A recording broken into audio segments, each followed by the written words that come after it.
Good afternoon, everyone. I am April Cobb with Diversity and Equity in Education, and we're being hosted by Teaching for the Culture. So, on this episode, we are discovering what the FTE. So, up next, we are going to talk about FTE because it seems as though that language is becoming so familiar here in our district. But I do know for the most part, most parents, like myself, and even as an educator, just did not understand what FT is. But before we get there, let's go on to the next slide so we can talk about it.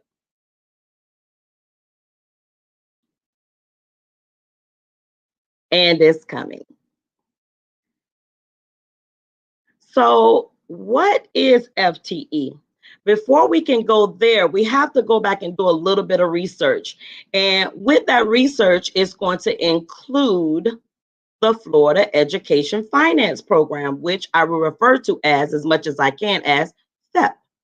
So in 1973, the Florida legislature enacted the Florida Education Finance Program and its method for funding public education in a manner that would guarantee to each student in the Florida public education system the availability of programs and services appropriate to his or her educational needs, which are substantially equal to those available to any similar student, notwithstanding geographic differences and varying local economic factors.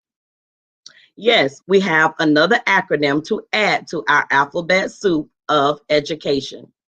So next, let's go a little further. So funding for FERP, it's a combination of state funds and local funds. The FEP's primary mechanism for funding is operating the cost of school districts here in Florida. And if I'm not mistaken, and there are 67 of them, but don't quote me on it. That's just based off of this good old memory. So next, here is the FEP formula. Now, when you get an opportunity to go back, I want you to zoom in closely and look at the algorithm here for determining how the funding will be established per child. State funds are primarily generated from the sales tax revenue and local funds generated from the property tax revenue. Now we hear all of that conversation going on, but a lot of times we don't know exactly where money is being pulled from or going to. So hopefully that provides you all a little bit of understanding. This past school year, the FEP appropriation was $9,204,663,401. Isn't that a tongue twister? Up next. So all of that leads to, so what is FTE, or what the FTE? FTE basically is the money that is accounted for your child or per child here or in all school districts in Florida. So one FT equals one school year of instruction provided for a student. It stands for full-time equivalent. Full-time equivalent equals at least 720 hours of instruction for grades K through 3 and at least 900 hours of instruction for grades 4 through 12. The FEP is fairly a simple mathematical equation, and again, it's complex for us here on the everyday lifestyle, but for those in education, it is kind of what they refer to as a simple equation, but pretty complex. And we all need to be privy to what that means to us as everyday citizens. So the FEP uses a unit of measurement for each student, and again, I refer to it as the full-time equivalent. Generally, one FTE equates for both of those grade levels for the allotted times. During the year, at least 4 FTE student membership surveys are conducted. That's why it's so important for your child or children, nieces, nephews, or any school-age child to report to school during that time so those allocated dollars can be properly appropriated for the children that attends school that are site-based. Up next.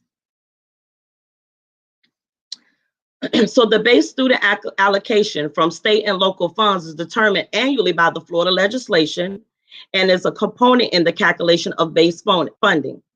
The 2019 2020 school year, the base FSA was $4,279.49, and that did not include, or in addition to, there's also the district cost differential. Now, I won't go into details about that. I just wanted to come here and share with you all what FTE is and the importance of your child being in place on site or wherever they need to be this upcoming school year in efforts to make sure that the dollars are properly allocated for that child as it relates to that particular school site. Keep in mind, when your child or children are not present for the FTE count, the funding is not allocated for that school. Yes, they do several FTE surveys, but keeping in mind that 4 times a year, it's important to understand that any event that that child missed that particular FTE first survey date, no funds is allocated for that child at the time. And then so on and so forth. So hopefully we understand that FTE is very important. And when you hear that acronym amongst the various alphabet soups that we have in education, that you are a little bit more knowledgeable about what it means. So as it relates to us this upcoming school year, FTE is very important. So choose your child's designated location for school very wisely. Remember, FTE dollars are not allocated for our students that attend Florida Virtual School. Florida Virtual School is a totally separate entity that any child in the United States can attend that school. So we do not receive that FTE funding here in Hillsborough County. So the option A underneath those are the 3 tiers is going to be your face-to-face brick and mortar. FTE dollars will be accommodated there for your child if they attend that way. E-learning site-based, the child will receive FTE funds allocated for them there. And then there is Hillsborough Virtual School. Those dollars also stay here in Hillsborough County. Well, I hope that information was not too fast and not too confusing for you all.